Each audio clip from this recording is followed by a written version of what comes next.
right, Sean. Let's go ahead and tie up our capes. I got that aerodynamics with our capes. What do you say about cows? That was a close call. Glad we figured it out, though. Yeah. We're going to be talking about capes, cows, and close calls. Capes, cows, close calls. Yeah, that's the one we got. That's it.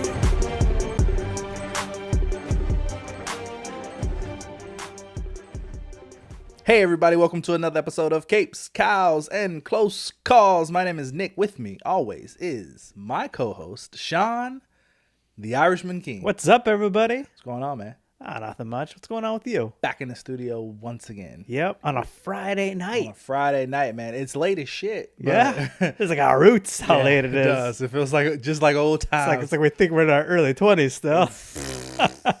We are not. We are not there. Nope. I'm tired. Are you tired? I'm tired. I'm sleepy as shit, man. I'm so tired. This is way before we started, I was like, I'm going to take a nap first. Yeah, man. Turn yourself down just a little bit. So my gain down? Yeah, your gain down a little bit. One day we'll get this right. I mean, I didn't even touch him from last time. I know, but I felt like we were too low. Nah, what are we on now? What are you on now? I'm on a 3.5. You're on a 4. Oh, yeah, definitely turn me down to a 3.5 because I'm louder than you are. There we go. I All feel right. like I can barely hear. Well, no, this is fine. This is good. Can you hear me? I feel like every episode's going to start this way. Yeah, I feel like we'll get it down at some point. At some point, we'll be better at this. Can you imagine the original fans? Man, they got 100-some episodes. Still fucking, still just fumbling around with shit. Hey. To be fair, it's different equipment now. It is different equipment now, man. Every week, it's like we have something new.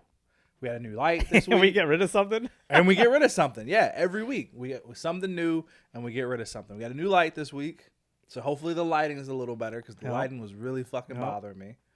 Next thing you know, we'll have a whole new studio. You know, it's just, you never know over here at the Capes, Cows, and Close Calls podcast.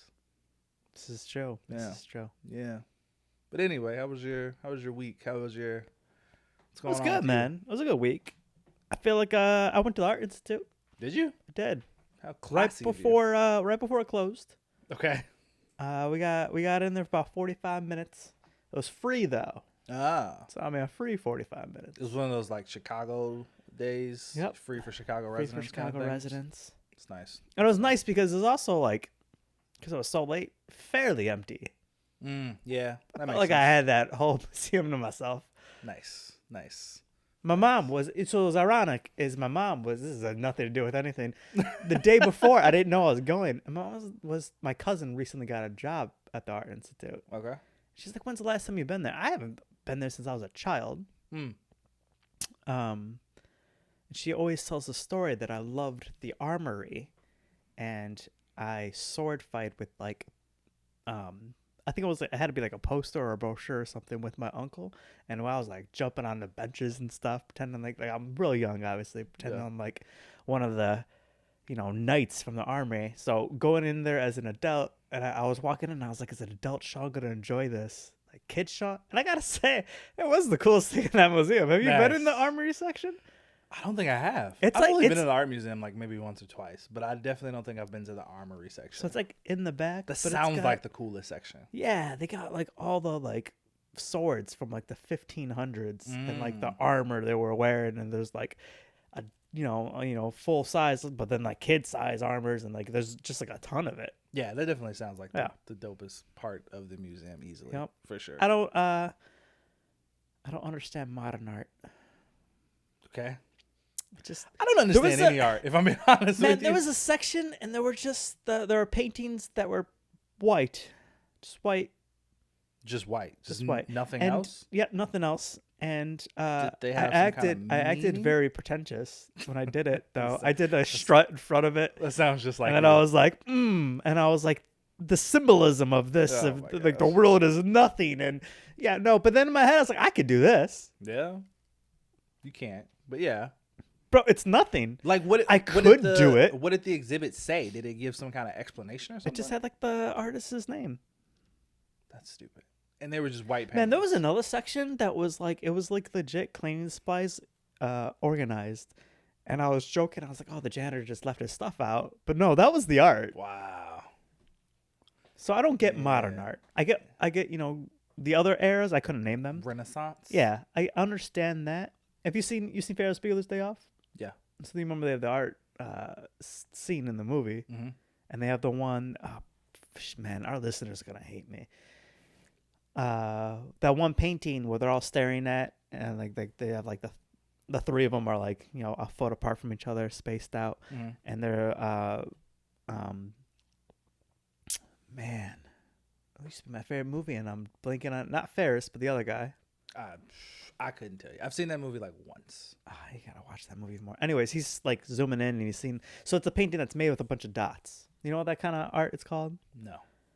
Yeah, I used to. And somebody would say it. Contemporary? No, I don't know. I'm just throwing shit out there at this point. I want to say like pointism, but that's not it. Pointism? But it's like you literally just like the person drew or just dotted and made the whole thing. Oh, I understand that one. That actually seems very cool to me. Mm. It's like you would recognize the picture because it's like a bunch of people in a park is what it is.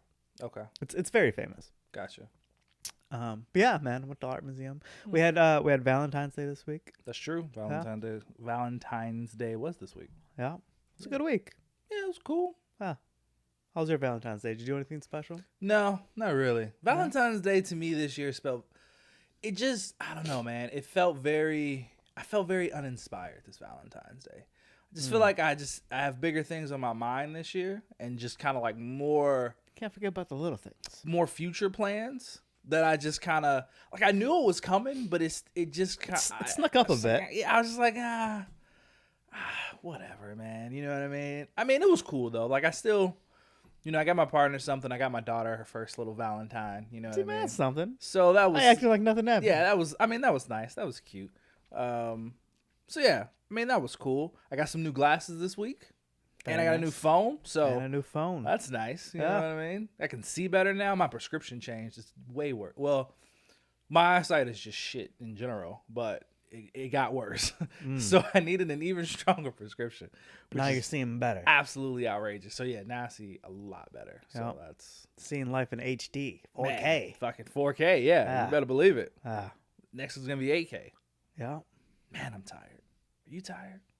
You gotta stop thinking about how you're tired. I know, I do, because we got a whole episode. A whole episode. This is our actually not the celebration of our 100th episode. Our 100th episode, though. Mm-hmm. I remember all I thought about that whole episode was how tired I was. I spent that whole episode in my own head, being like, I am so fucking tired. Yeah, man, I gotta bring this energy back up for real. I mean, I feel like we say this a lot, and then we power through it pretty well. I think if we... I don't think I did on the 100th episode. No? No. What did we talk about? Oh, the 100th episode was when we just reviewed Comic-Con stuff. Yeah. Yeah. Yeah. I've been told that we were both very negative in that episode. And I was like, yeah, I was tired. That was that probably contributed to it for real. Were we negative in that episode? I mean, we weren't excited about much. There wasn't much to be excited about, I don't think. Yeah. I could be wrong. A little bit. Secret Wars is exciting. That's true. We had a lot of trailers and stuff to talk about. Speaking of which, we got some trailers to talk about this week, Sean. Did you see the trailers? You didn't watch the Super Bowl. We also had the fucking Super Bowl. We did have the Super Bowl. We had the Super Bowl, man. And with the Super Bowl comes a lot of great commercials and also trailers. New trailers. Yeah, I didn't watch any commercials. You missed out. It's just not what this podcast is about. It's not, but we love commercials. We do love commercials. You missed out on some solid commercials. I'll get to them. You should. I always do. You should. You should definitely go visit a few of them. But I watched two trailers. A surprising company that killed it this year with trailers. Hit me with it. Tubi TV. Tubi TV had a good one. Smashed it. I heard something about there was a really sad dog commercial. There was. That also was a very good commercial. I said it to my partner when we were watching them. I was like, honestly, I think that's been this is way off topic, but whatever. That's fine. It's our podcast. We do what we want. I told her, I was like, I think that was, after it was over, I was like, I'm pretty sure that was the most effective commercial so far. Maybe not necessarily the best, but in terms of like making you stop and watch, making you feel something, and making you want to know more about a company, I definitely think that was one of the most effective commercials of the entire Super Bowl. The dog one, not the Tubi one. The dog one.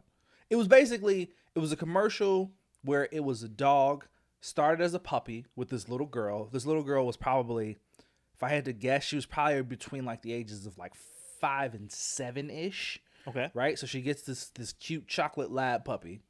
And we just go through life, right? She grows up with the dog. She goes to school. She goes to college. She gets married. She has her own kid. And then the commercial is basically like it ends with her laying in bed with her newborn daughter and the dog. The same dog that watched her grow up is now has seen her bring a child. That doesn't work. Right. Seeing it bring a child into life. And everybody's like, well, damn, that dog lived a long time. But that was the point of the commercial. That this particular dog food helps contribute to the longevity of your dog. Like, that's a lab. Like, labs on average live about 12 years. 14 at max. You might see some push 16, but that's like rare. Like, super rare. Did you see the record was just broken for the oldest dog? Did you see this? I think I did see that. 30 years old. Holy shit. Wow. What kind of dog was it? Do you know? It had to be a small dog.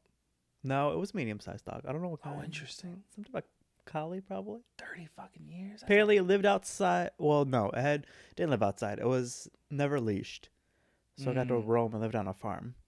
That makes sense. Working dogs and do tend to live longer. Ate human food. Didn't eat dog food. Okay. Yeah, I can see that. Yeah. Yeah. I feed my dog a lot of dog food. That's your problem right there. Yeah. But yeah, so this company was called The Farmer's Dog, and I was just like, yep, definitely going to look at that company up. It was a good commercial. I thought it was good. And yeah, Tubi, I thought, did really good.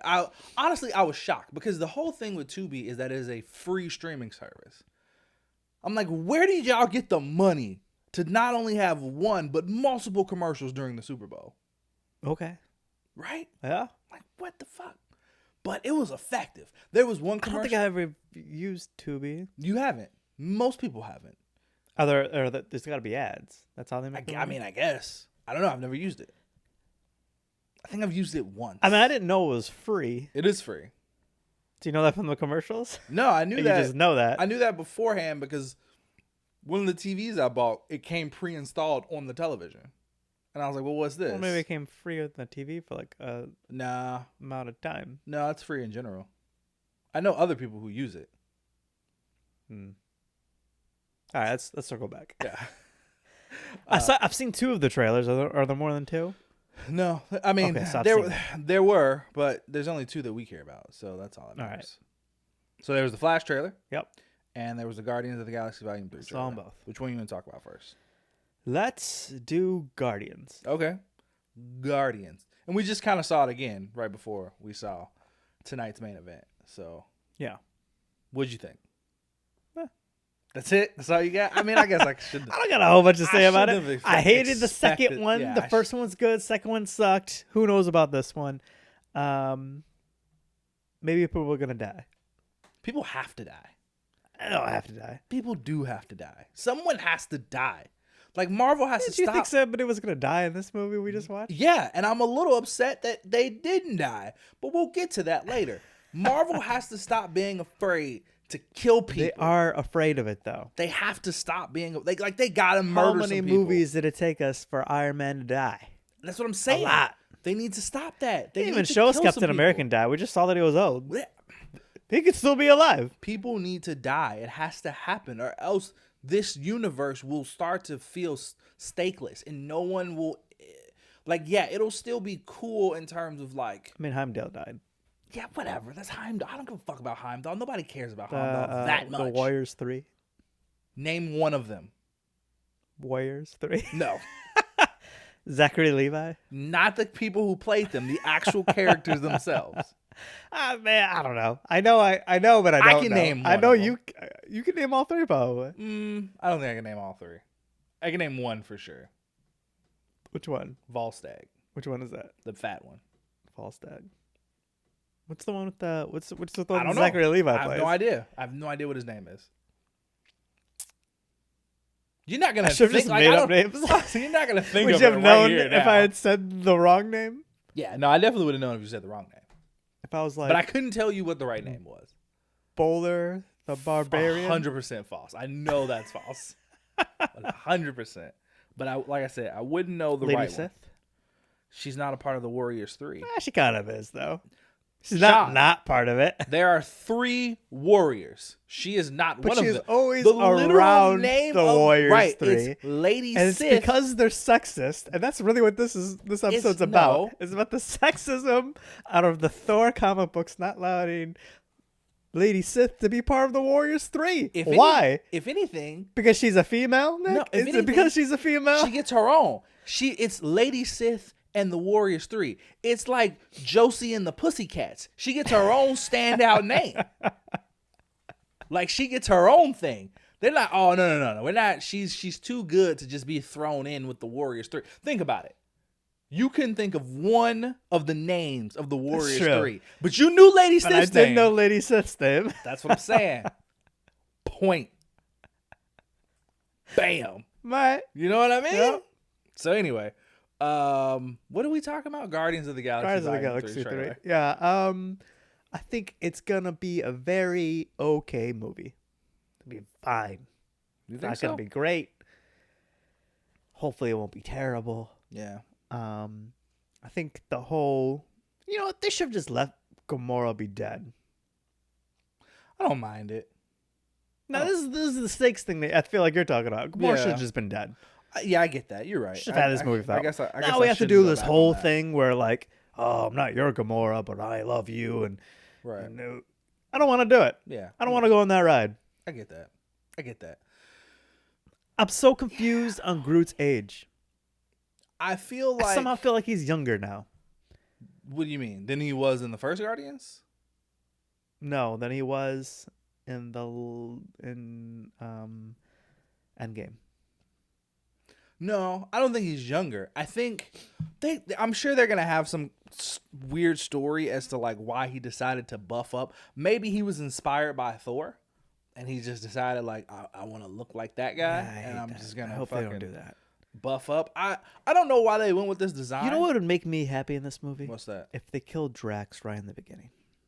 No, I don't want him to Kill do that. him immediately. I I don't want any of the dumb humor.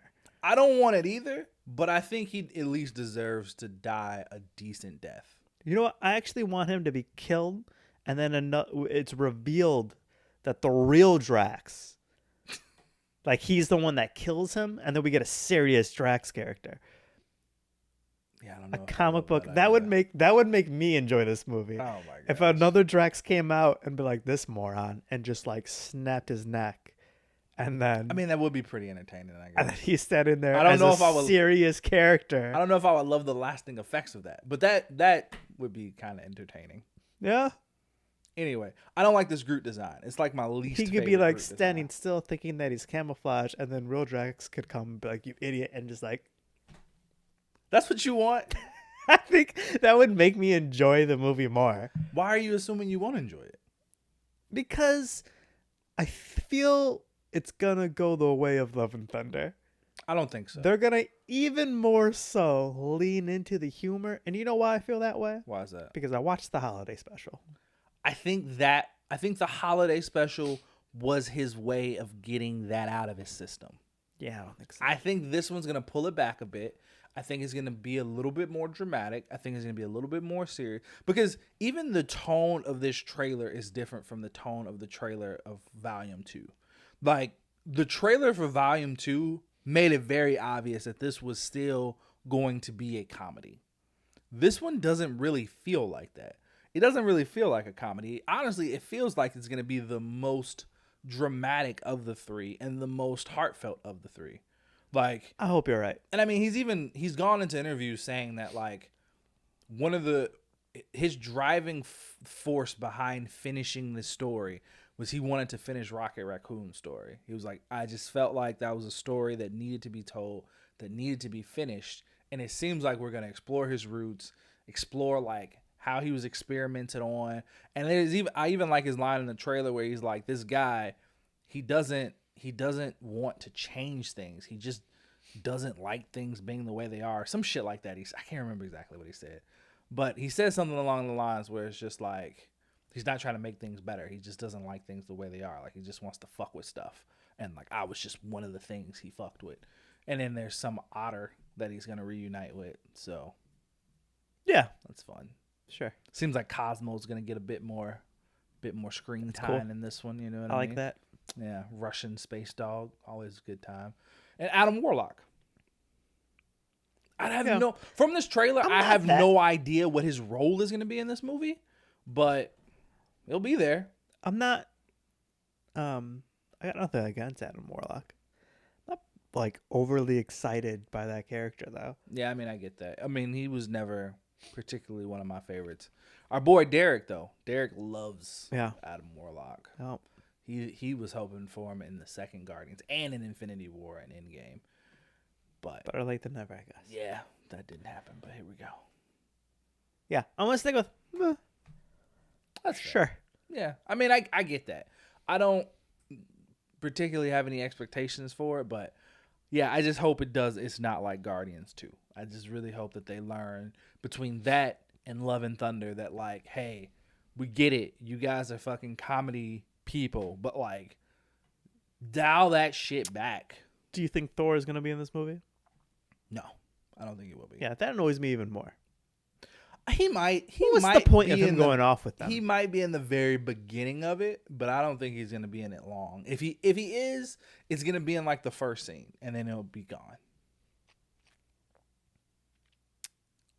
I'll take that. I'll take that over nothing. Yeah. If it's nothing, it's dumb. Yeah, It would make me hate Love and Thunder even more. How could you hate that movie even more? It's so bad. All right, Flash. So bad. I mean, honestly, it got me pretty excited for this movie. Yeah. Well, It got me. that's a good trailer. It was a pretty good trailer. I mean, I like that they're exploring. Like, I mean, look, let's be real here. The Flash is not the draw of this movie. Batman is the draw of this movie. Yeah. It is what it is. You know what I mean? We got Batman. They got Michael Keaton to put the suit back on from 1989 and fucking be Batman in all of his CGI glory, kicking people, flying through the Batcave, taking out bad guys. And yeah, I mean, it looks pretty solid. We got like 3 Batman clips in there, one of which looks like he was riding the Batcycle from the Dark Knight trilogy. Yeah. And the suit did look a lot like the Christopher Nolan suit. It did, didn't it? But I was like, I don't think they're going to do it. I was like, is that Christian Bale? I don't know. I'm like, are they going to do this? Nah, I don't know. I don't think they will. That would be epic. I don't think they are. It would be crazy. That'd be pretty damn epic. I was also just listening to a podcast where they were talking about George Clooney possibly popping up in this one too. Yeah, I wouldn't mind it. You put Val Kilmer in there too if you want. Yeah, put all of them in there. Yeah. Damn, Adam West died, didn't he? Yeah. Damn. I was going to say throw Adam West in there. R.I.P. Kevin Conroy too. Damn. Wow. That'd have been good. You know what surprised me? What's that? The amount of people that didn't realize Michael Keaton is in this movie. I've had several people Tell you that they didn't realize that was Michael Keaton? surprised that Michael Keaton was. I feel like we've known that forever at this point. Yeah, I thought so too. I thought most people knew that. Yeah. I had one person tell me that when they first saw it, they thought it was a parody trailer. Somebody, like a fan made. I'm like, what? No. I mean, that's well put together. But, I mean, kudos to whoever that guy would have been. Yeah, no, but it's real. It's real. Yeah. I'm excited for it. I don't know how I feel about the fact that they're having 2 Barry Allens in there. No, I mean, part of me was like, maybe the one Barry Allen is actually Reverse Flash. I mean, I guess that's possible. That's gonna be the twist of the story. Yeah, I think I'll like that. That would be. But cool. then change the actor, like, you know, like in the Flash show, where like the face fucking change thing. Yeah. Do something like that. That would work. I'm cool with them doing Supergirl instead of Superman in this story, but like the fact that they got straight up Zod in here again, when what's the Zod's actors? That was I don't know his name, but like I didn't expect that at all. Me neither. That was very surprising. But 2 schools of thought on this here. Okay. Cool flip to this Flashpoint story. Okay. Do I like that more than just getting Aquaman and Wonder Woman to fight it out? Probably not. No, that would have been a lot cooler. That'd been a lot cooler. And I don't know. For Was it those, too expensive to get both of those actors at that point? I think it'd be more expensive to create an entire war between Themyscira and Atlantis. I think What are they that just would be- reusing footage from Man of Steel? Like, I mean, they they still- could, that's a yeah. crazy. They're destroying Oh, Metropolis in they're, it. Like, they're 100% reusing footage from Man of Steel. There's no way they refilmed that shit. That's definitely recycled footage. They did the same thing for Batman versus Superman. They're just recycling that shit. You think they filmed new footage? yeah, I think they're using. Like, yeah, they're probably right. No, you're right. They're reusing footage. 100%. There's 100% they were using footage. But I think I kind of cut you off a bit. You were gonna say so. The original Flashpoint.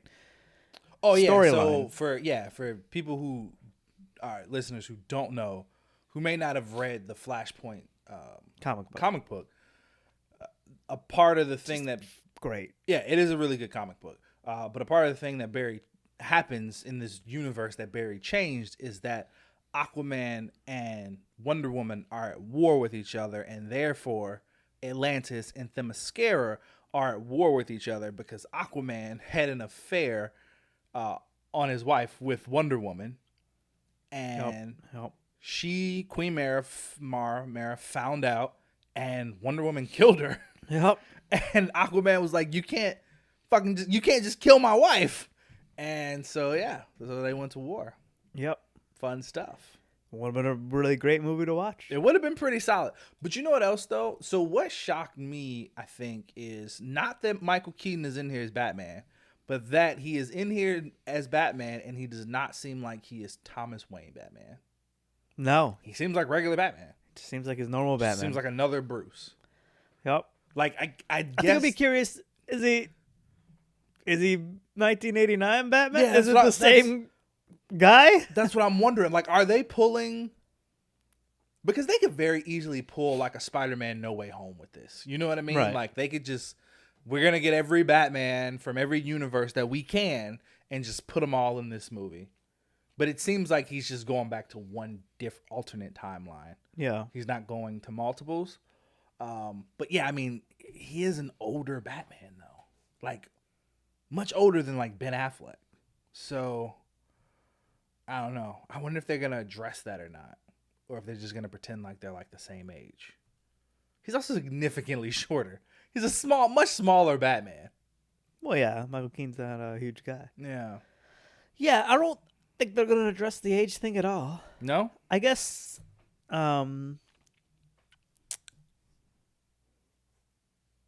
It doesn't make sense if you think about it too hard. That's how all comic book stuff if is. Flash goes back in time to save his mother, but Flash... Oh, it's because it's a ripple effect. I take it back.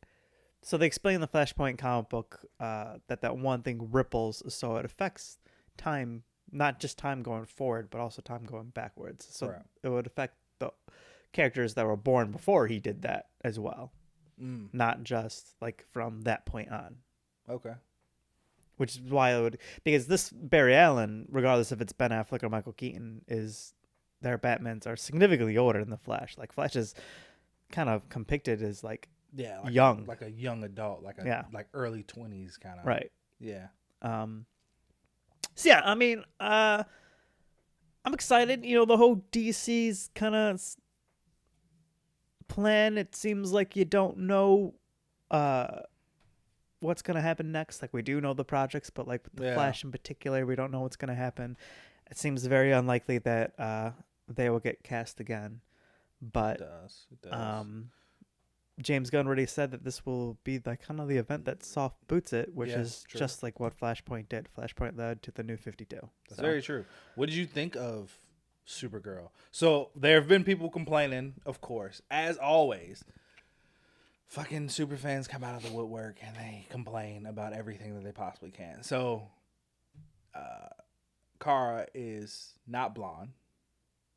And her, I didn't even think about that. Okay, she's not blonde. She's got short black hair, and she's not wearing the skirt. She wears like a full suit. She wears pants. Why is it that nobody ever brings up the redheaded characters? Never redheaded, but the blonde character gets brought up. No one cares. That's some bullshit. I'm just kidding. People bring that Yeah, up too. everybody that cares about that, shut up. Yeah, I agree. Stupid. Oh, she's not wearing the skirt. So, why does it matter? I honestly, I'm actually pretty excited for this kind of version because Flashpoint Superman is scrawny. He's been in a lab, but then he's just murdering people on accident, and I think they're still gonna kind of do that with Kara, and I'm all about it. Yeah, right. So you want to explain that part of the Flashpoint comic book? So instead of Superman landing in Smallville, he actually lands in Metropolis. So the government captures him and keeps him in a prison with red radiation lights. So he doesn't get his powers until he gets freed by the Flash and Thomas Wayne Batman, and then he gets his powers first time, and he doesn't know how to use them. Doesn't know how to use them. Heat vision, and just accidentally murders a bunch of people. Yeah. So I think we're gonna kind of get that out of this. It seems like we are gonna kind of get that. So Yeah. that's pretty cool. Any other things of note from the trailer? I like that they showed a bunch of different bats. I mean, Batman is the most exciting about. A bunch of different bat suits to it. Obvious. That's what I'm saying. Saw Batman is the draw. The for old this school movie. Batmobile in there. I mean, I'm excited for all the Michael Keaton in this movie. Yeah, I'm excited for all the. I'm Batman even excited stuff. to see Ben Affleck again. And I think they know that. You know what I mean? Especially with everything, all the controversy surrounding Ezra Miller. I think they understood we got to make it seem like Batman and other characters are just as big a part of this movie as he is. Right. And I think they're going to really drive that home with the marketing material, even if it's not necessarily true in the movie. Yeah. So. I just saw is an interview with Brendan Fraser. You know Brendan? Yeah, I know Brendan Fraser. Yeah. He just came back. He just did The Whale. Didn't he win an Oscar? No, he won he won some award. Golden Globe, I think. Maybe. Yeah, I think he's nominated for an Oscar. Yeah. Because we haven't had the Oscars yet. Yeah, no. But I know exactly what you're about to tell me. So but continue for those who don't know. So I didn't realize he was going to be the villain in the Batgirl movie. The Batgirl movie, yeah, they got canceled. So he basically kind of talked about the plot, and he kind of explained that the viewing they did was not a finished product, and he thought that the movie would have been good. Not that he got to see what the viewing was or the final product of it, because they didn't even quite finish it before it got scrapped. But he was going to play Firefly, and he talks about Firefly's kind of motivation. Firefly? I didn't know that. Yeah, he was going to I didn't watch the whole interview. I think I saw when you just see a thumbnail of a video and the title and you go, oh, that's interesting, but you don't actually watch the video. You just kind of get the gist of the video from the title. That's what I did. I was like, oh, you know what? That's actually a good idea. He should play a villain. I didn't think he'd play Firefly, though. Playing Firefly. It's an interesting choice. They already have a Penguin, so it makes sense, but I could see him being the Penguin. Or I could honestly even see him maybe being a Black Mask. Yeah, but we already have one. Yeah. In this universe. Firefly is interesting, though. Yeah. Yeah, and he was saying that the people that were making this were the guys that did the Bad Boys movies, and they're all about explosions and stuff. He's like, the fire effects in this movie, I guess, were super cool, which is obviously fitting for the character. But I hope actually they eventually just do a director's cut release on HBO Max or something for that movie. Just scrap it completely, because I actually really like Brendan Fraser. Just scrap it completely is very sad. I was about to say Brendan Fraser should definitely play a villain in one of these superhero movies. Yeah, he really should. And I think it'd be a good testament to his acting ability, and another good form of his comeback that he's going through to play a villain, because in his early career he only played heroes. You know what I mean? That's all he was. He's the robot in Doom Patrol. Is he really? Yeah. I didn't know That's what I feel like the start of his comeback was. That was the first thing I've seen him acting in that gap that he had. Huh. I didn't know that. Yeah, you see him ex Brendan Fraser in a bunch of scenes too, because they always do flashbacks in that show. Before he becomes a robot? Before he becomes the robot. I never knew. I didn't watch Doom Patrol. I know you say it's good, but I never. Yeah, I said that I haven't watched the newest season. I don't have much desire to do so. I mean, that's fair. All right. Well, those are the trailers. Those are the two big ones, yep. at least. Yeah, I mean, overall, I think both of them were pretty solid trailers. Both of them got me a little, at least a little bit more excited for the movie. Like, cause like I guess Guardians, I was just kind of like whatever, especially coming off the last one. But seeing the trailer, I was like, okay, this looks pretty solid.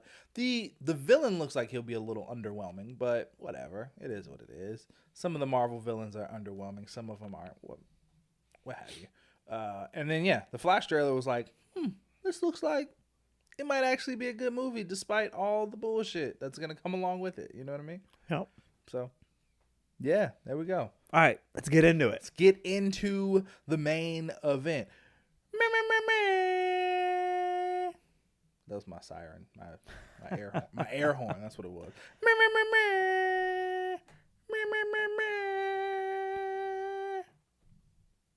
Main event. Did you ever watch Cloud9? No, what is that? Is it a show or a movie? Is that what it's called? I think it's called the show. The supermarket show. It is. I think it is called Cloud9 or something like that. There's a character in there that does that exact thing all the time. Does it? Yeah. I do it with Joey all the time.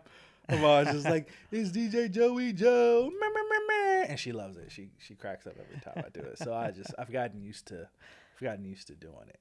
But yeah, man. So we're here to talk about Antman, Quantumania, the first Marvel movie of. You forgot and the Wasp. Oh right, I keep forgetting she's in that. Antman and the Wasp. Antman and the Wasp. Quantumania, our first Marvel project of the year. Is it our first superhero movie of the year? Yes, right? We didn't get one in January. Yeah, this is the first one. First superhero movie of the year. Yeah, man. Right off the gate. Right out the gate. What did you think about it? I actually liked it. Did you? I did. Okay. I enjoyed it. All right. See, I was telling you off the air here that I only watched the teaser trailer. Yeah. So I had the title. I know that MODOK was supposed to be in it. I know that King the Conqueror was going to be in it. That's it. That's all I knew going into this movie. It was a good ride. It was pretty solid. I don't think it's like amazing, but I excuse me, I had fun watching it. Yeah. Yeah, I get that.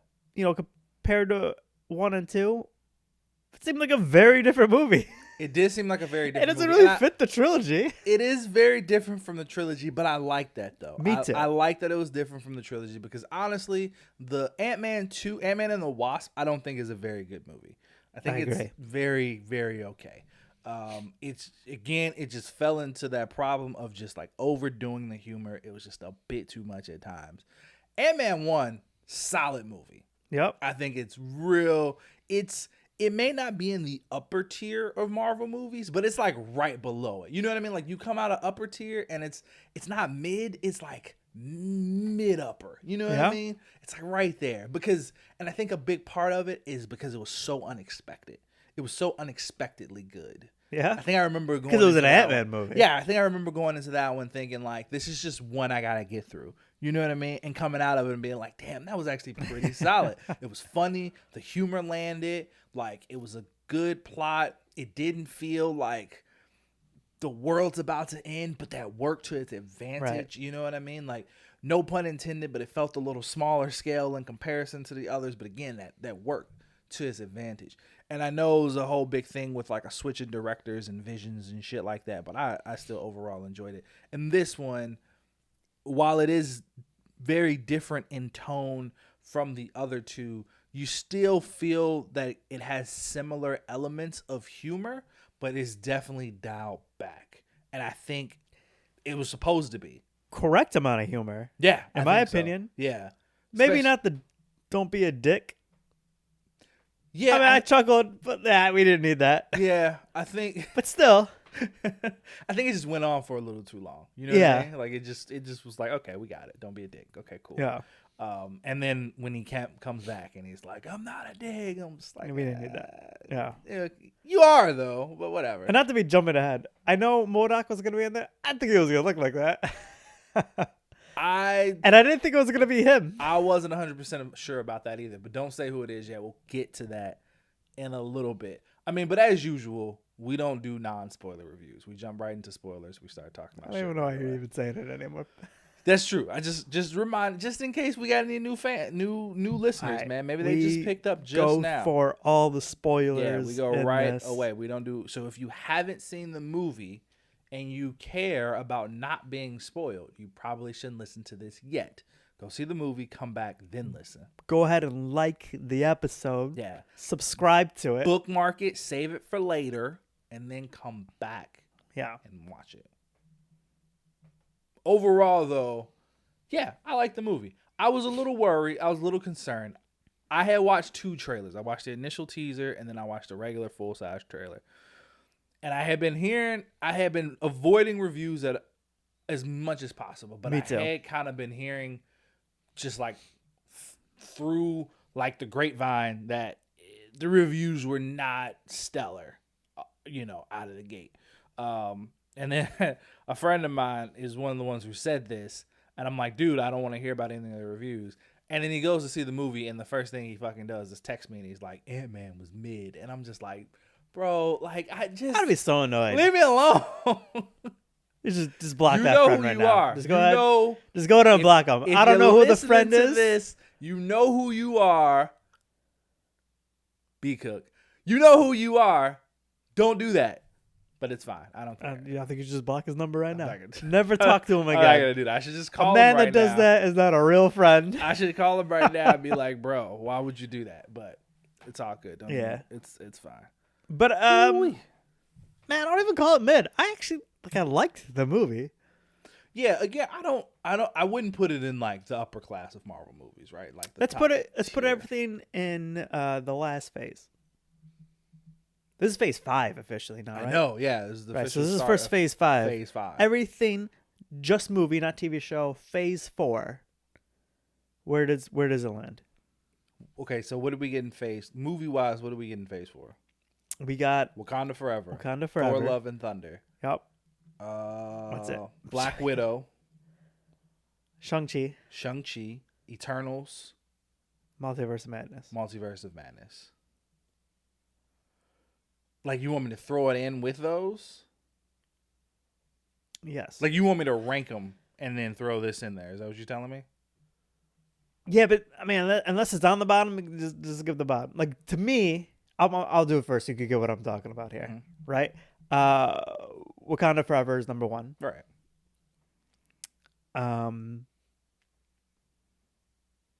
This movie. So, wow. So you go Wakanda Forever. I think it's better than Thor. What about Shang-Chi? It's close, right? So, and this is gonna surprise people. I think Shang-Chi, this movie, and Eternals. 'Cause a lot of people didn't like Eternals, but we liked it. We did like it. Are that next tier, and then below it, Black Widow. Black Widow was just. Black Widow Taskmaster was just too disappointing. The Black Widow movie is the definition of mid in this. Like Right. that is the mid level. You know what I mean? So to me, it's either you're above that or you're below that. And this is definitely above that. Yeah. And then obviously Love and Thunder is just bad. Oh, and I'm gonna say, yeah, I think I liked the difference of Multiverse of Madness. I know you weren't a huge fan of it, but I liked the horror aspect of it. I can respect it. But I would put, I don't know anymore, man. Would I put it above this? I guess not. I think I like the Illuminati scene too much. I like evil Wanda too. I like Wanda fucking people up. I mean, that to me is chef's kiss. It's great. It's fantastic. Just destroyed Black Bolt. Look, destroyed him, Nick. Once again, forget about the Inhumans. My disappointment with that movie. Either way, this movie though, yeah, I mean, I didn't find it disappointing. Better or worse than Eternals? Better, I think. Okay, better or worse than Shang-Chi? I think it's so. It's tough. right there, basically. What you're saying. I think I think it's tough too because like I have to rate Shang-Chi as a origin story, like entry level movie, and in terms of like origin story movies, I think this is I think Shang-Chi is one of the best origin story of the movies two that Marvel has. Sitting there on Disney Plus of the two, which are you likely to rewatch first? Antman. Okay. Yeah. Right. Yeah. Definitely. Yeah, man. Okay, so we get into it. Scotts wrote this book. Which, by the way, you know that's a real book, right? I sent you the TikTok. Yeah, you did. You're right. You did. Yeah, You did. I was like, that. you can legit buy this book. that book. They were like, hey, you might think this is a joke, but no, we really wrote this book. I'm a little tempted to buy it. I kind of want it now too, to be honest with you, just as like a collector piece. They're like, no, we really wrote this book as if Scott wrote this book, even though he didn't really write this book because Scott's obviously not a real person. But we wrote this book, and you can really buy it. Do you think does the audiobook actually exist? Like, Damn, that's a good point. I don't know. It probably does. It probably does. I bet it does. I bet it. Go on my Audible account real quick. I had that. Honestly, I love the title of it. Watch out for the little guy. Yeah, that's solid. That's a solid fucking title. I really want to see. That's what I'm saying. Like, I feel like the humor really landed for me in this movie too. Yeah, it seems like a thick book too, and I wonder if you buy the book and it's like 2 chapters. It's like 1 chapter at the very beginning, and then the last chapter, and then there's just like nothing in between. It'd be fucking hilarious. Or the middling chapters, they've shrunk the text so much that you can't read it. How great would that be? That'd be really fucking solid. Oh my god, that totally feels like something that they would do. Yeah, 100%. But yeah, man. So I enjoyed that. I enjoyed the whole like he wrote this book. I enjoyed all those jokes and like surrounding the book. I thought it was funny that he was listening. They were like, "Are you listening to yourself?" Yeah. He's like, "Oh, what'd you guys say? You want me to turn it up?" Turn it up. That like classic dad humor. Yeah, it worked. You're right. That's what it was. He went to dad humor because the story really is about, at its core, it's about him trying to do right by his daughter. And I mean, I guess it's kind of what Antman's always been about, right? Since the very beginning. From the beginning, he's been all about his daughter. About so clearly, his daughter he's gonna feel bad about the 5 years. Yeah. All right, it's not even his fault, but he still feels bad for not being around for 5 years. Yeah, absolutely. We get more Michael Douglas in this one. We get more Michelle Pfeiffer. We get the most Michelle Pfeiffer in this movie. Right. Let's see who else. Obviously, we get Jonathan Majors as Kang. Yep. No Luis though. I was gonna say that he didn't. That's a little disappointing. I thought we were gonna get him like an after credits scene. I thought so too. Maybe like at the end, he's like telling the story about how Scott told the story, kind of thing. Yeah. Like no Luis at all. Yeah. That's a little disappointing. I'm sure the actor's real upset about it. Michael Pena. I have to imagine. He might be. Like, everybody loved me in the first 2 movies. Why don't they have me in this one? I mean, he did. He really helped make that first movie. Yeah. His scenes were fucking great. They were really, really good. Did you enjoy the whole, like, people are confused about which bug superhero he is? Yeah. It's like, oh, Spider-Man. Oh, wait, no, you're the other Bug Man. Yeah. You're Bug Man. It's like, oh, yeah, you're big and then you're small. How much did Baskin Robbins pay to get, like, to they be back sponsored again? the hell out of this movie. Yeah, they did. Oh, my gosh. So much back. I had 2 scenes of him going into Baskin Robbins, and then he shows up in the Baskin Robbins uniform. Man, listen, Baskin Robbins always finds out, okay? They're always there. It's Baskin Robbins. Yeah, that's wild. When's the last time you've been in a Baskin Robbins? Years. Yeah, I couldn't. High school, maybe? I actually go to Dunkin' quite often, but Baskin Robbins? A long time. I don't think I've bought an ice cream from Baskin Robbins. Yeah, like, I don't even think about it when I'm going to get ice cream. No, that's not. It's not even doesn't even cross my mind. A viable option. No, Yeah. Baskin Robbins for ice cream. Like, I mean, they had 21 flavors, but goddamn it, I couldn't name a single one of them. I used to. This is how dumb I am. Okay. I used to go there in high school. They had those coffee blast things, they called them. Yeah. And I went there. They're like, oh, it's like a a coffee iced drink. Let me get it. It's like a frappuccino, but just with a lot of there's extra no caffeine in it. Really? And I'm not gonna tell you how many times I got it before I found out. It was a lot though. No caffeine in there. It's just coffee flavored ice cream. Wait, really? Yeah. Wow. Yep. That's crazy. I didn't know that. Yeah. Wow. Imagine my disappointment because I was going there for the caffeine. Yeah. That's wild. That's why I stopped going.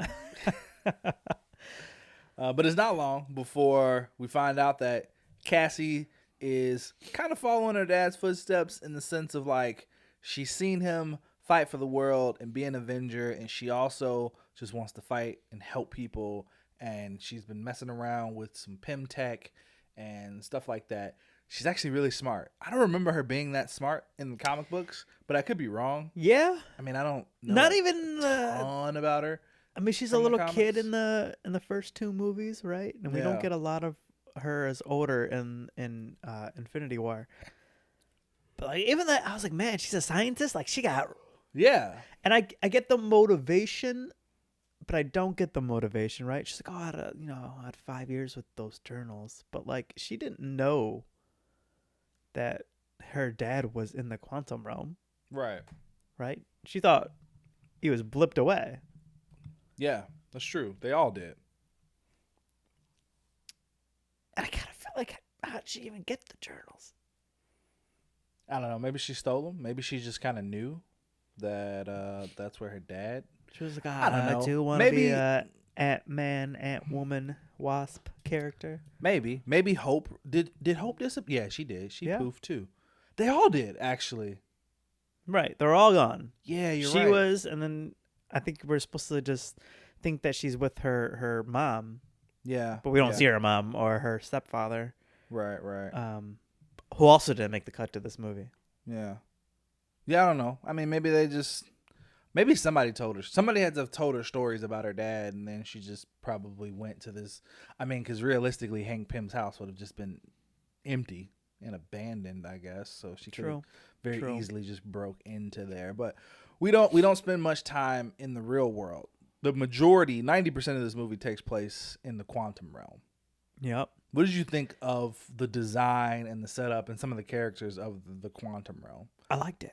Yeah, me It, too. uh, I think they did a really Felt good. like Star Wars-ish to me a bit. See, I was gonna say I think this movie it could have very easily have felt like Guardians of the Galaxy in the sense of like you're in space, so there's just like anything could fucking be there. And I mean they kind of went that route with this a bit too, but also I think they did a good job of kind of making the creatures appear more like microscopic kind of organisms versus like space creatures. You know what I Yeah. mean?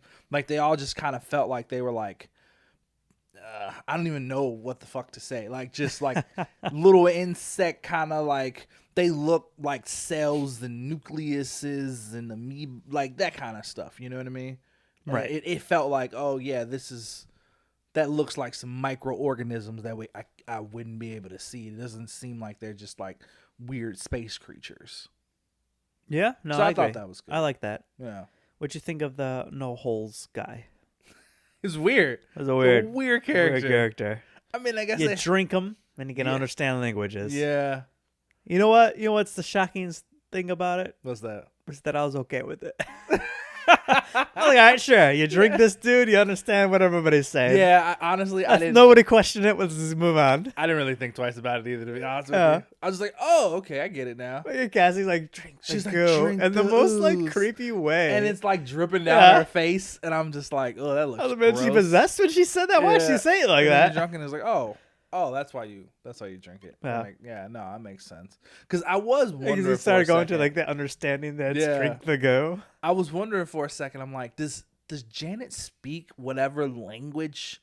No, yeah, I was this thinking about that is? too. I'm like, are we just gonna get subtitles this whole movie? And then they're like, no, we can all understand each other. They're all Don't worry gonna about drink it. one microorganism. Yeah. and then You know we'll what? understand. I didn't. I thought they shouldn't have done though. What? I feel like they shouldn't have made any of the characters, any of the quantum realm people look human. Yeah, and it wasn't many characters. No. It was Bill Murray. Yep. It was the dude from the Good Place. I don't know if you're the psychic guy, The Read Minds guy, the the glowy forehead guy. glowy forehead guy. Yeah. The like leader chick, She wasn't human though. She but she looked human enough. She looked like Lady Mungo.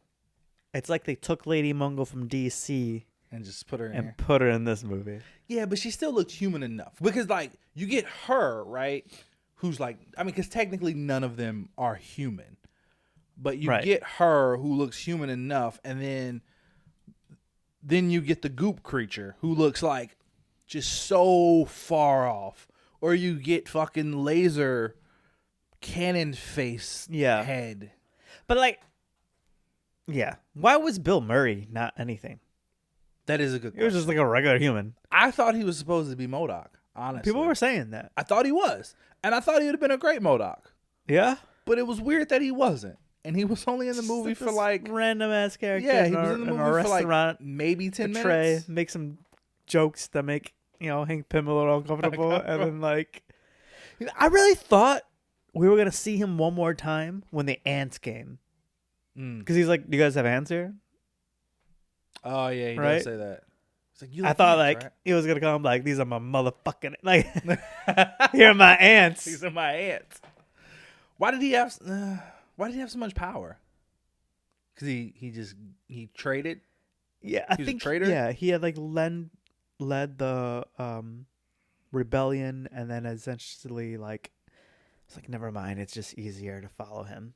Yeah, just switch sides. So then he got to become I think it was somewhat of a general guy, because like the guards were listening to him too. Yeah, see, and that's what I thought. I thought he was gonna be MODOK, but he wasn't. So let's get into MODOK, because speaking of characters that were in the quantum realm. But anyway, before we did, yeah, I feel like I'd have been perfectly okay if none of the people of the quantum realm looked human in any kind of way. You know what I mean? Like if they all looked like the one when Janet first meets up and she's like, "Oh, let me handle this," and she like cuts his arm off and like stabs him or whatever, and then he like grows it back and pulls the knife out, which was actually really fucking cool to me.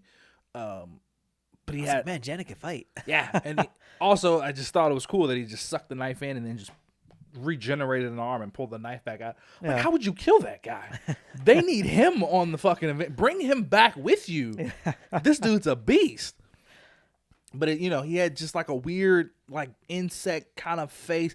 Even like the broccoli dude. You know what I mean? I was just like, oh, okay, yeah, I can get behind that.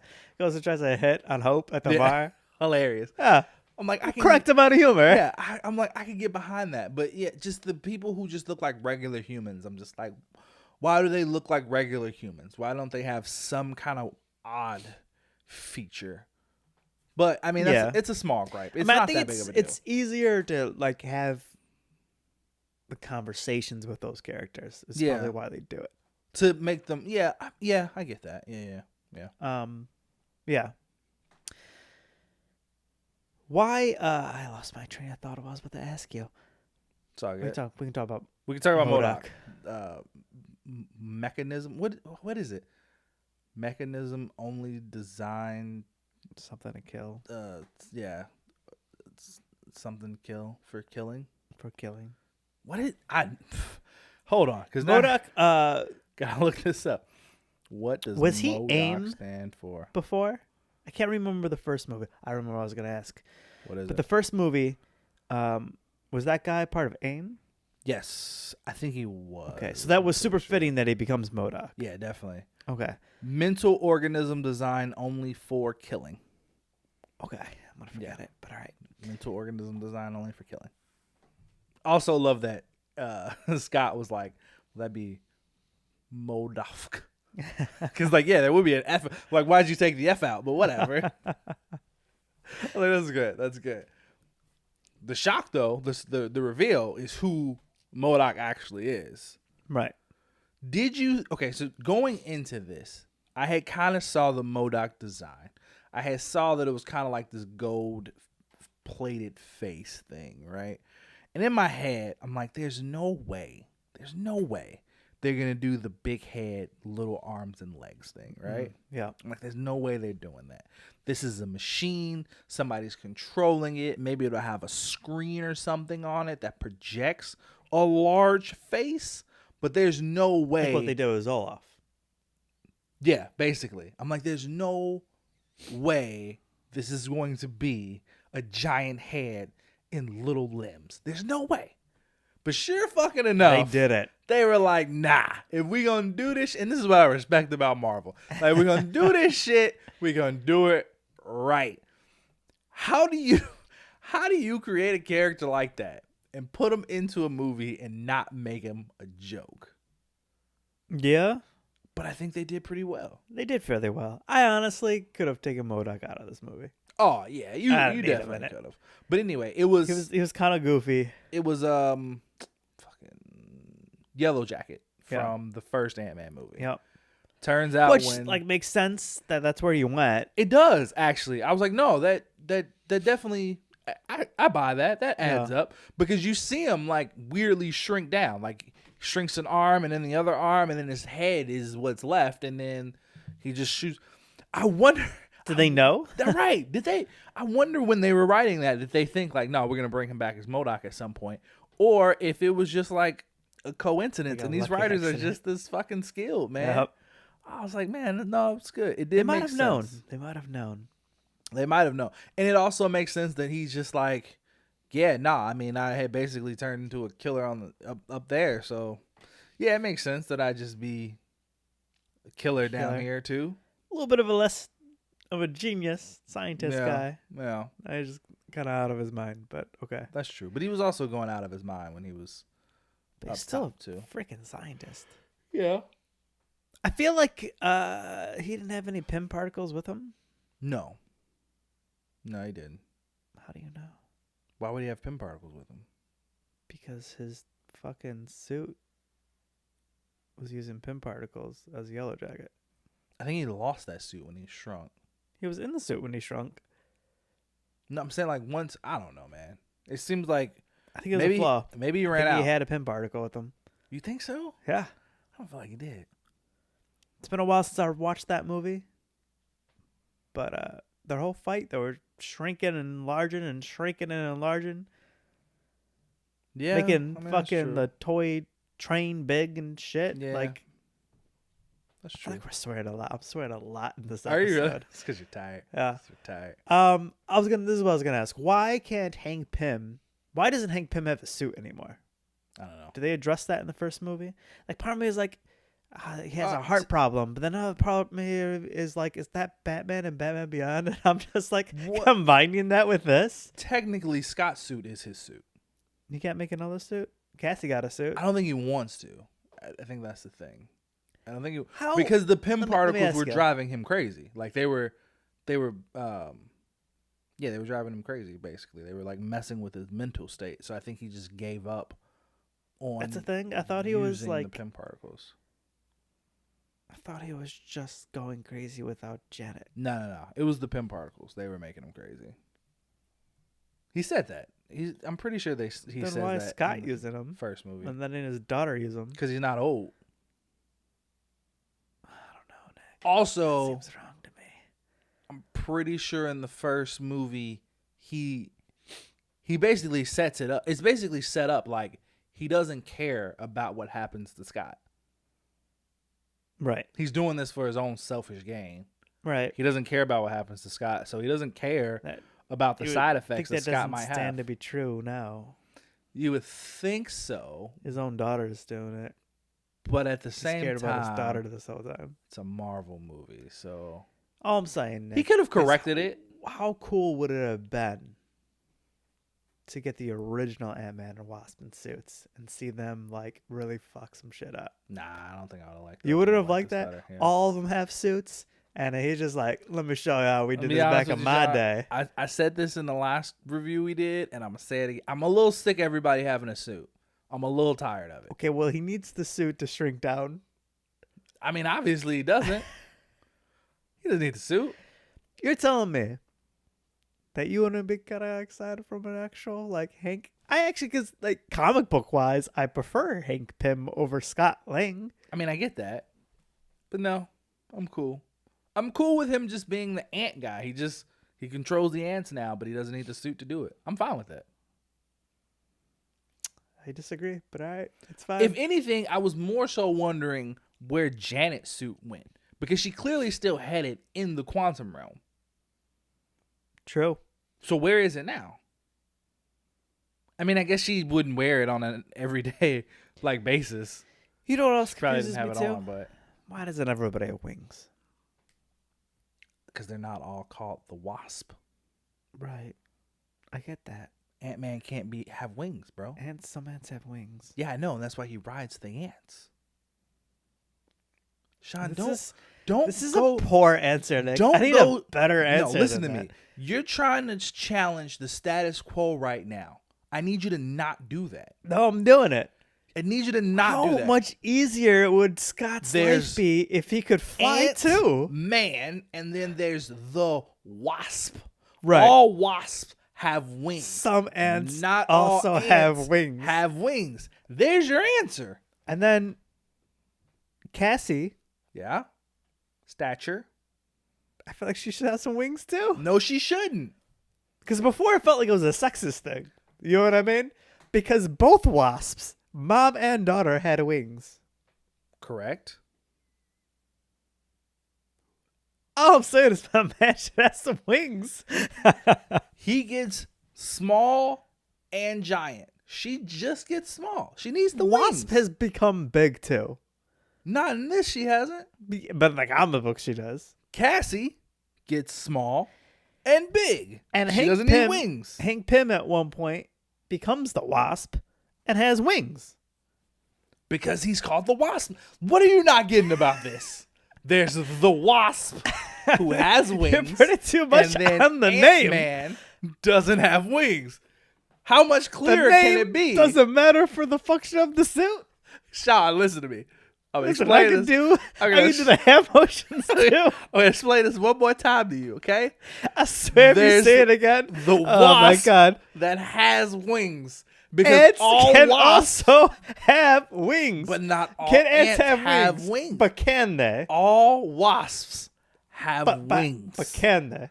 Not all ants have wings. Therefore, Ant-Man does not have wings. Instead, he rides an ant that has wings. I feel like you and saw the wasps you saw the flaw has wings.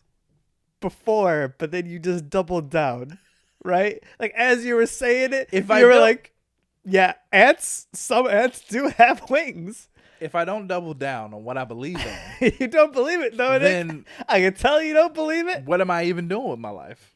Look, the man should have some wings. He doesn't need wings. He's Ant-Man. Listen, He's got ants. I get that it's the same logic that why doesn't Iron Man make everybody's suit, right? There's some flaws. It doesn't make. Why isn't it? Let me explain this to you, sir. Does the Wasp control Wasp? No. But I mean- Ant-Man Ever? control ants. Like, are we talking about comics or are we just talking about the movies? I'm pretty sure she's never controlled Wasp in the I feel like I comics can find a either. comic book. I guarantee You don't think you Stan couldn't. Lee once was like, you know what? No. That's why he gave Let her me get wings. Janet Van Dyne. Because she doesn't control Wasp. That's a good point, so too. she can't ride a Wasp. She should get some stinger. He should get stingers as well. Ants don't. What are you not? Listen to me. It's in the name. You can't go. You know what? You know what'd be cool if you gave Spider-Man some wings. Spiders don't fly, Sean. They don't fly. You don't give Spider-Man wings because spiders don't fly. Ants. I think there's a flying spider somewhere out there.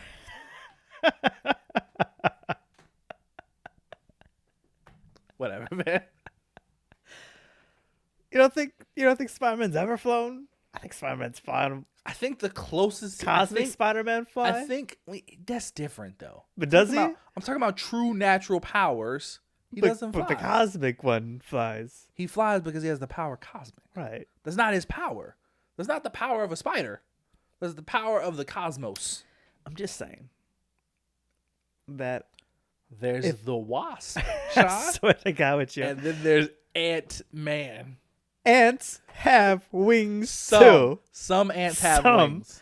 Also, Ant-Man communicates with ants. I Therefore, think you're putting too much into he that. can get a flying ant.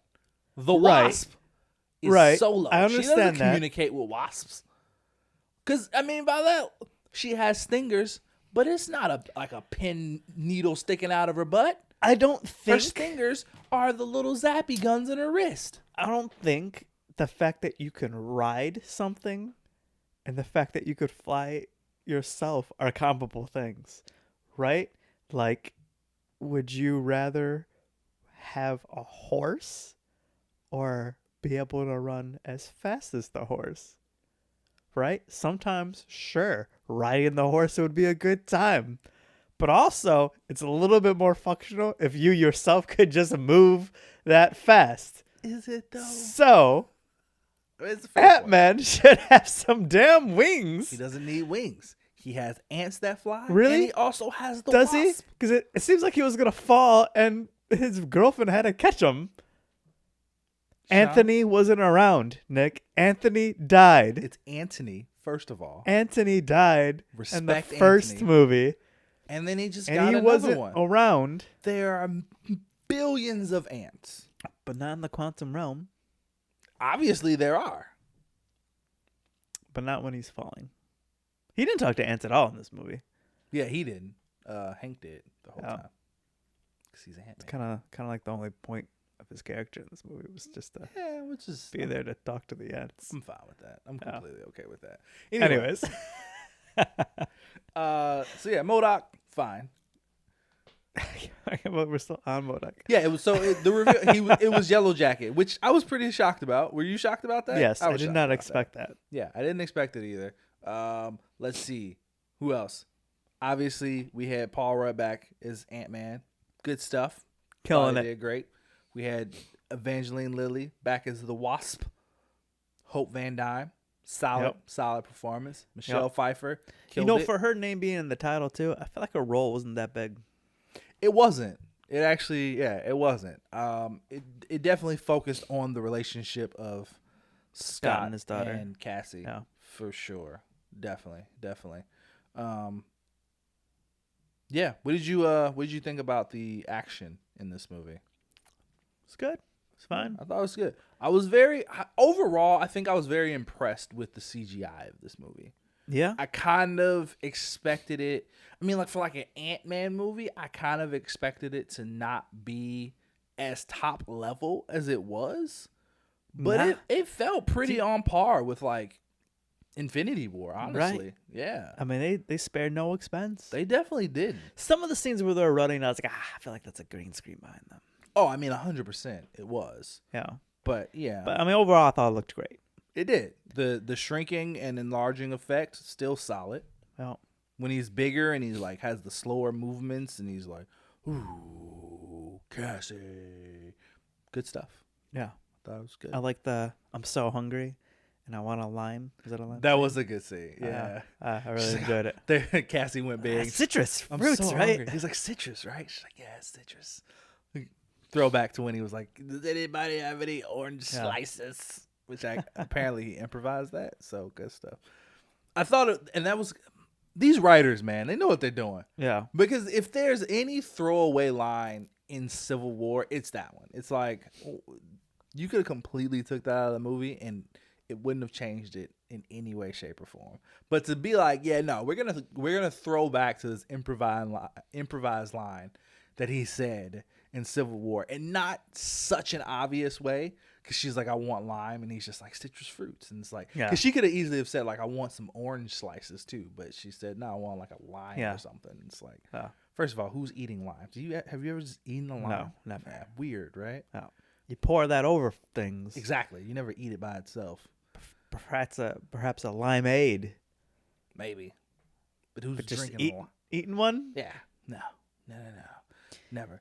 Action was good. CGI was good. Let's get to the elephant in the room here, Nick. Kang and Conqueror. Kang the Conqueror. I was trying to hold off on that. I know. I was trying Let's to get to it. I was trying to get to everything else before we got to that. But yeah, you're right. It's time to get to Kang himself. Kang. Bravo. I'm super fucking pumped I am too. for Kang. I thought it was great. I liked that they killed him in this one. I was gonna say very early on, I was like, I feel like this isn't the Kang. See, that we're gonna continue to get. I thought the opposite. I thought this was gonna be the Kang. I thought this was gonna be the Kang, especially the way he kept talking about how like the other Kangs basically exiled him. Right. Like I thought, like okay, That was immediately clear to me too. Yeah, I'm like, I was like, who did it? Other Kangs. It was the other Kangs. This is the one. This is the outlier, right? This is the one that's like, nah, I am the conqueror. Like. I'm running shit. I don't want to just conquer one timeline. I want all of them. I am better than all of you, and I deserve it. And I love the line where she's just like, when you get out of here, what are you going to do? And he's just like, win. That's what the fuck I'm going to do. I'm going to win. I'm like, that's great. Yeah, absolutely. Yeah. Go fucking I love win. how he kept talking about how he killed Avengers. Yeah. Are you the one with the hammer?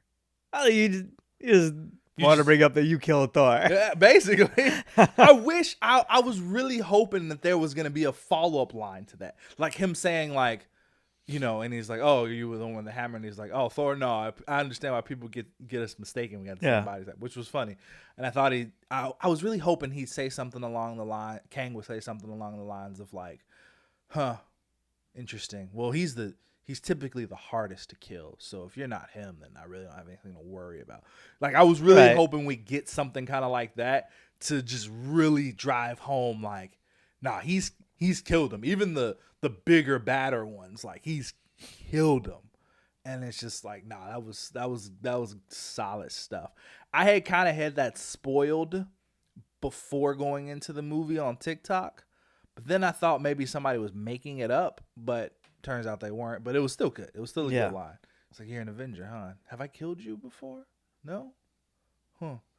I've killed so many of them, it starts to blur together. Like, I was like, fuck yeah. Yeah. Yes, you have. This is Kang right here. This is Kang, right? I feel like they did a lot to avoid to say both King and Conqueror, but not put together King the Conqueror. That's true. They never once said it. They did. They said both separately multiple times. They either called him Kang or the Conqueror, but never once did they say Kang the Conqueror. Yep. Yeah, no, that's true. That's true. I like this suit. Suit looks good. That's fantastic. I really like comic book accurate with the suit. Very comic book accurate. What did you think about like his powers? They were so vague. Yep.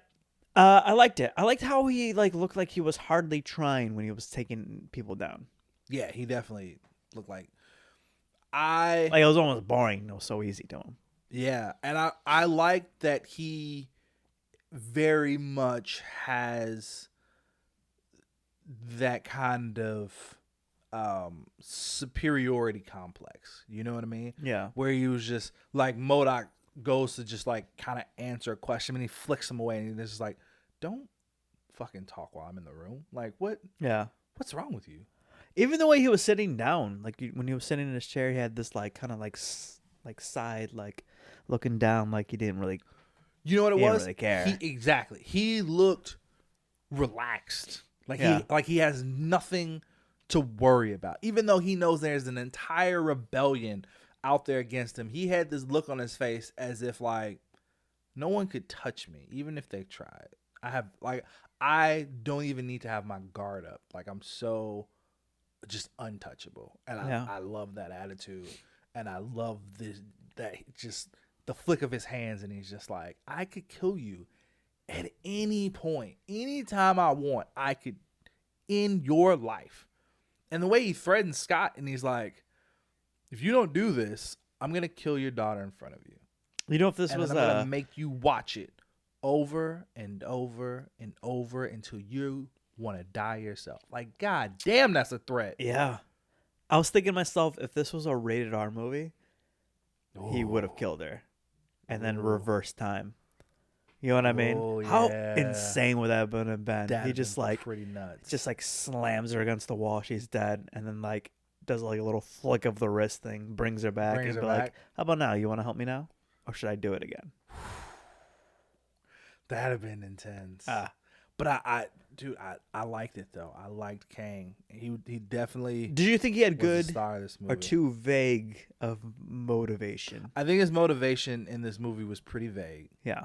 That's the one thing. Like, I thought he did a That- good job of being menacing. Yeah. His overall motive. I feel like they're trying to keep the whole Kang thing somewhat a secret to us still. Yeah, I think so. So like too. his motivation was so vague. I think What is he's just trying to escape to just go on, and because of convergence, is that what they call it? When the two universes collide? Yeah. Because of that, he was just destroying timelines. Which I was thinking, I was okay, so I guess the difference between him and the one who remains is the one who remains was preventing lines from being created, where this Kang was the line is created and I'm just going to destroy everybody in it. Yeah. So it like seems like they're really circle together here. So what was happening they do, yeah. in Loki. in Spider-Man Okay. is when Doctor Strange is like, "Oh, it's a C word. Is it convergence? I don't know what the word was." I think that's the word they typically use, yes. Yeah, when all the characters were coming to the one universe, he's like, "Oh, this is going to destroy all the universes." So Kang's basically saying like that happens naturally anyways, that timelines are colliding together. So when it's happening, he just goes to one of them and just kills one of the universes. So the other universe thrives. That's what I understood it to be. Okay. Is that what you got? So I was also thinking the way he was kind of describing it, I'm like, well, what does make you different from He Who Remains? Because it seems like they had the same goal. Yeah, the goals were definitely the same. Yeah, which was there's a bunch of me and they're all fucking crazy. And they will eventually end all of time and existence unless I step in and do something about it. Right? It does seem like they were going about it a little differently. I kind of agree with what you said, which is He Who Remains seems like he was trying to eliminate the smaller moments. He was trying to prevent those timelines from happening in a way where the casualties were as low as possible. Versus the other Kang, he was just like, fuck that. I will wipe out that entire timeline. I don't care how many people I have to kill. If it's millions, billions, trillions, it doesn't matter. Because he even says it in the movie. He's like, none of that matters. She's like, you'll kill trillions of people. He's like, so? None of that matters. Right. Because I've seen what's at the end of it. And at the end of it, no one it's like no one survives. So if I got to kill trillions of people, then so be it. That's what it is. But the difference, and it was funny but they because don't do good enough a job. Like, that seems like good motivation. right. But they don't do good enough job in this movie to make that clear that that's what's going on. They don't, but I almost think that's on purpose, right? Because when we had Thanos, it was pretty obvious what it was leading up to. So we knew with Thanos, right, he was trying to get all 6 Infinity Stones. Right. We didn't know what he wanted to do with them. We knew that was his goal, and then when we finally find Even out, that was kind of vague. right, it was always we just knew vague. we knew the stones exist, and we knew Thanos exists. And I think they're going the a similar motivation route with of this. like the first Avengers movie and like him sending Loki to Earth doesn't match with like the rest of his motivation. No, it doesn't. And I think they were still trying to figure it out.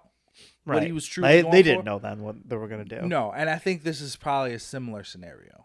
You think they don't know where the story's gonna go? I think they don't know completely. I think they have a good idea. They probably have a really strong outline, a really strong map drawn to where they want Kang to end up, but they're not entirely sure how they're going to get there. Because the tricky thing about this, of like Kang versus Thanos, because in that moment when she was saying like you killed trillions, it felt very reminiscent of Thanos, right? People telling him like you're going to destroy you'll kill trillions of lives, and he's just like, that's a burden that I'm willing to bear in order to have more and more generations thrive and survive. So his goals felt a bit righteous. I think they're trying to figure out, because right now it doesn't feel like Kang has a righteous goal. It feels like his goal truly at the end of it all is that he feels he is superior and that he is ultimately his namesake. He is a conqueror. That's what he does. He says it in the movie. He's like, that's what you call a conqueror. Someone who like takes over because it's for the greater good, right? Like that's what he believes. So, but we don't know. The tricky thing is that we don't know what these other Kangs believe. Right. We don't know what their mindset is.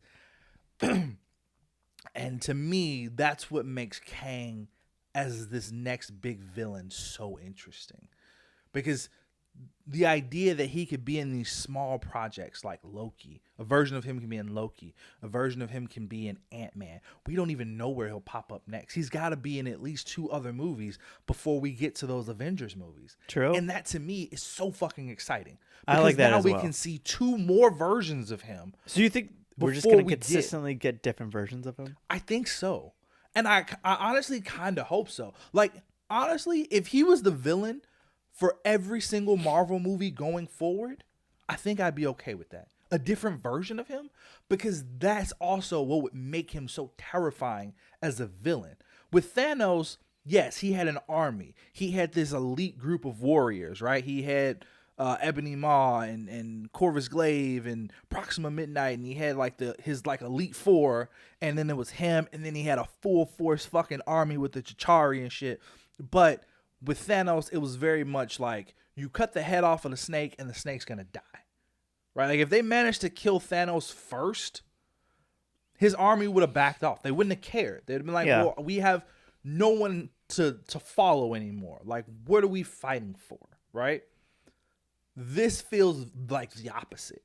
There is no head up to this snake. Like, it's just a beast. Like, you cut the head off of this snake, and 2 more are gonna grow back. And you cut those 2 off, and 4 more are gonna grow back. Like, it's a very Hydra thing for you to say right now. That's what it feels like, right? It's true. We've already killed 1 Kang. We've killed 2. We've killed 2 Kangs, and who knows how many more we'll kill. Like, there was a whole fucking auditorium of them, basically. A whole stadium full of Kangs. And clearly some of them were higher level than others. But you never know. Like, and they're zeroing in, basically, on our MCU universe. They are. Because they're like... those versions of those characters are from the same universe that killed 2 of them. They're like, they're doing too much now. They've took out 2 of us. We got to do something about them, or else they might stop us altogether. And not only that, but we know that they control time and they can see the future if they really want to. So a number of them might have already jumped to a point where they fought this group of Avengers and lost. And they might be wondering, why the fuck do we keep losing to them? We've killed so many Avengers, but this particular group, we cannot sit, like, we keep dying. Why the fuck is that happening? Like, that whole scene. I hope we're right, Nick. Where Doctor Strange good. Are we writing it better than they're gonna write it? Though? Can you imagine? Because you think about the scene where Doctor Strange uses a time stone to look ahead, right? And he sees all those multiple timelines, and he's like, "We've won one of them. That's it." And what did he say? Like 14,000 to 1 or something crazy, something wild, right? And he's like, "We've won one." It could be that they're doing something similar, right? They're like, "We've sent 1,000 Kangs into this universe to face this specific group of Avengers, and we've lost 950 times out of 1,000. Like, there's been a couple of them who have managed to take them out, but majority of us have lost. Why is that happening?" They're sitting there like, Iron Man's not even alive anymore. Yeah, right. So it makes Captain America's old. While Thanos was physically imposing, and he did have this kind of like strong will that made him seem unstoppable, in the one movie, it seems like Kang is the opposite in the sense of like, no, he's clearly not as physically strong as Thanos.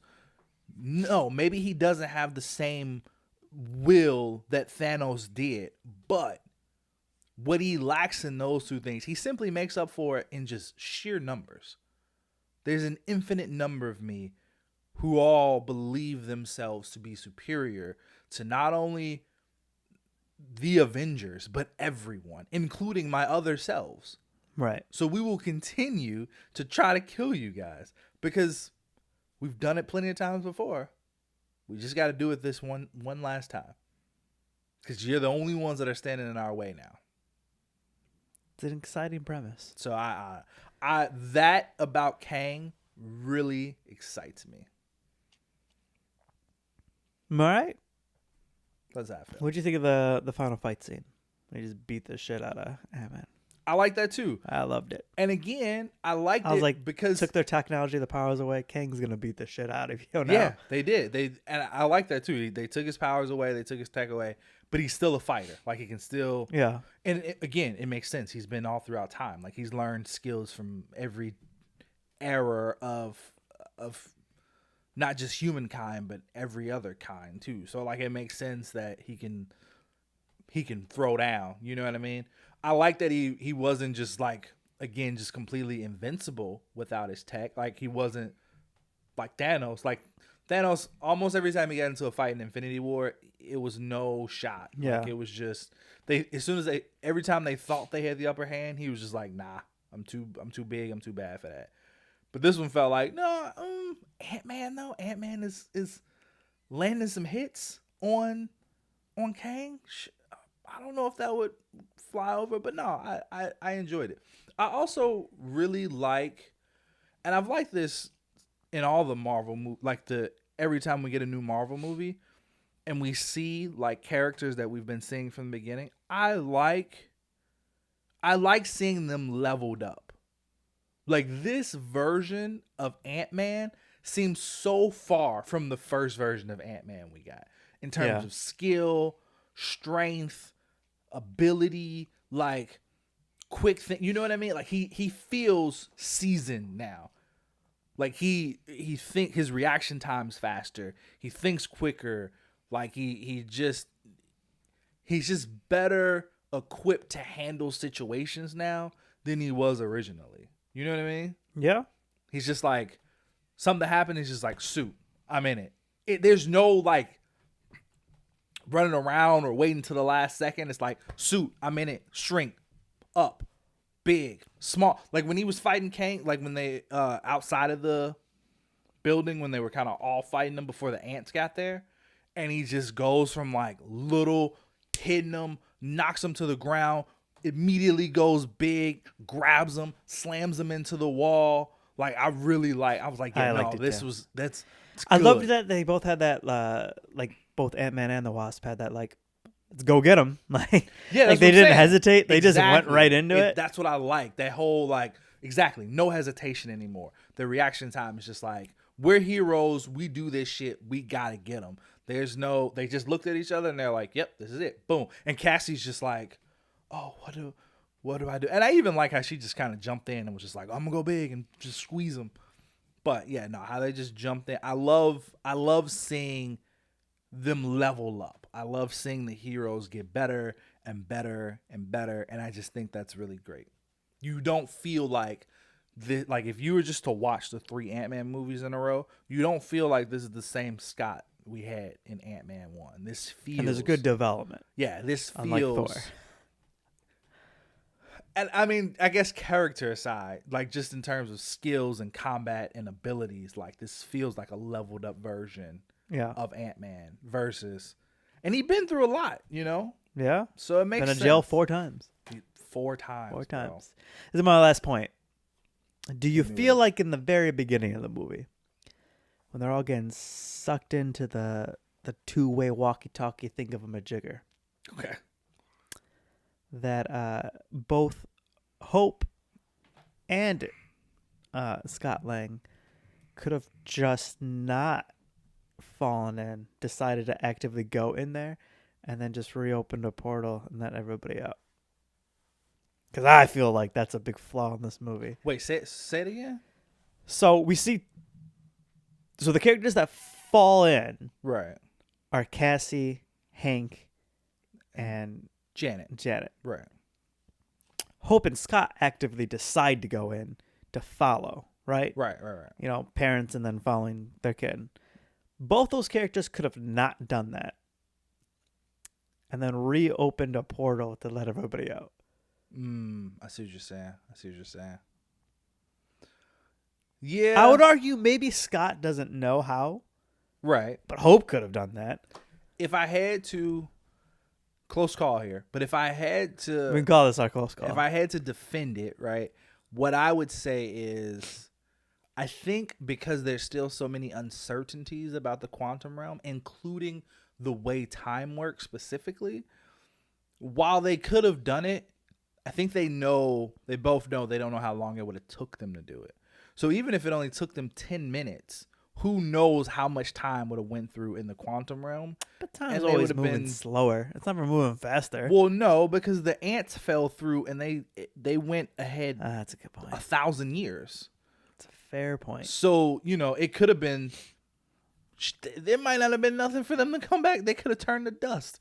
So I think they were more so concerned, like, anything could happen to them while they're down there. We have the suits.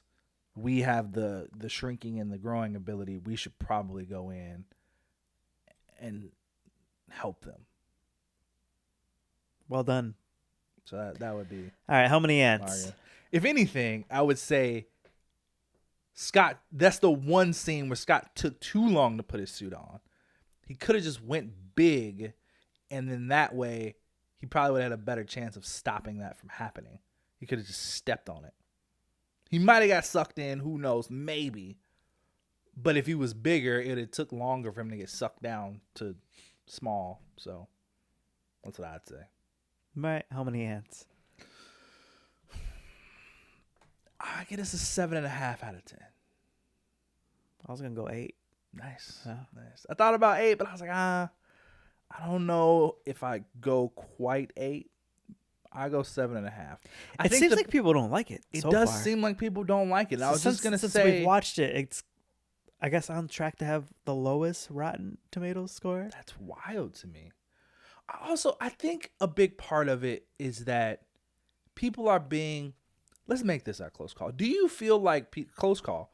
Do you feel like people are being overly critical of these movies now because A, we've had so many, and B, Infinity War and Endgame?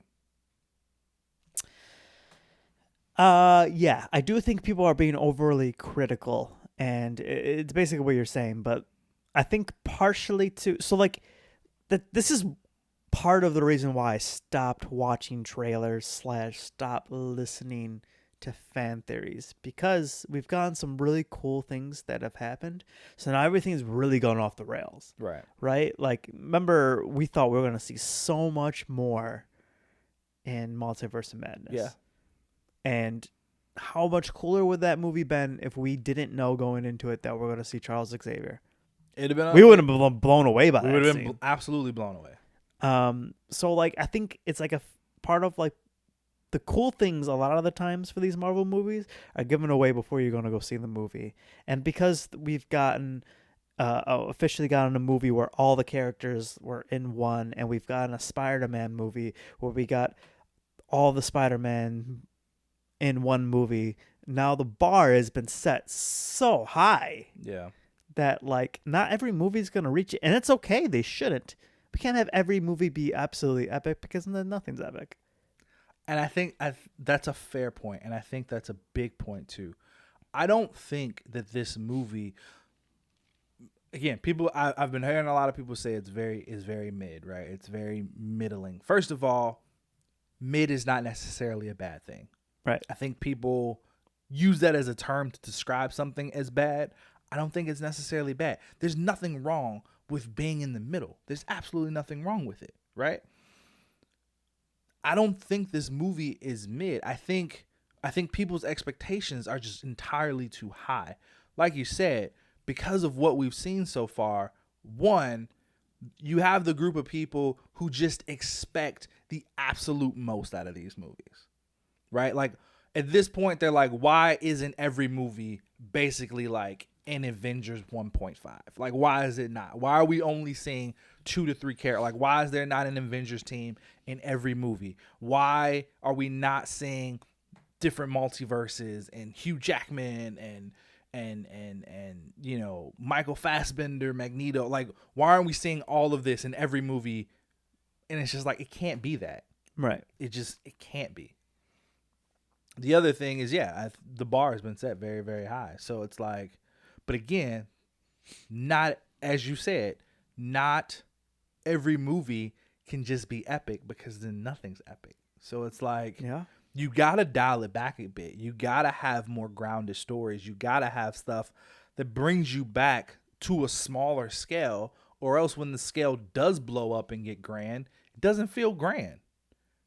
Either that, or you just got to make it even bigger and even bigger. And there's only so much that they can do. It's the truth of the matter is that Marvel is trying to make this movie universe function like actual comic books. And the truth is, there are comic books that are incredible, and there are comic books that are very okay. But they still may be essential to those incredible stories that we get. Right. And that's what this is. These are stories that are essential to this grand spectacle that everybody wants, but they can't also be the grand spectacle. So, yeah. Well said. Thank you, sir. Is that an episode? I think that's it, man. That's it. All right, guys. You can reach us at Close Calls Pod. You can hit us up on Facebook, Instagram, Twitter, TikTok, Gmail. Yeah. Let us know what you thought. thought of this movie. Let us know if you're excited for King. Like our video, subscribe to our video, comment, All that jazz. Leave a review if you can. If you're listening to us, whatever podcast platform you're listening to us on, leave a review. You can do it right there in the app. It doesn't take that long. And if you're on TikTok, let us know what kind of videos you like to see, because we're trying to make more content, make a little more of a commitment to our TikTok. True. We might start going And our YouTube. So subscribe. we might throw a little LinkedIn in there. Who knows? We're trying it all, man. We're gonna throw it at the wall and see what sticks. So, all right. But at the end of the day, again, if you listen to this, if you made it this far, we truly appreciate you listening. You are truly the winners. So thanks for being here, going on this wild ride with us, and remember, some ants fly and some don't, and that's okay. Bye. Bye.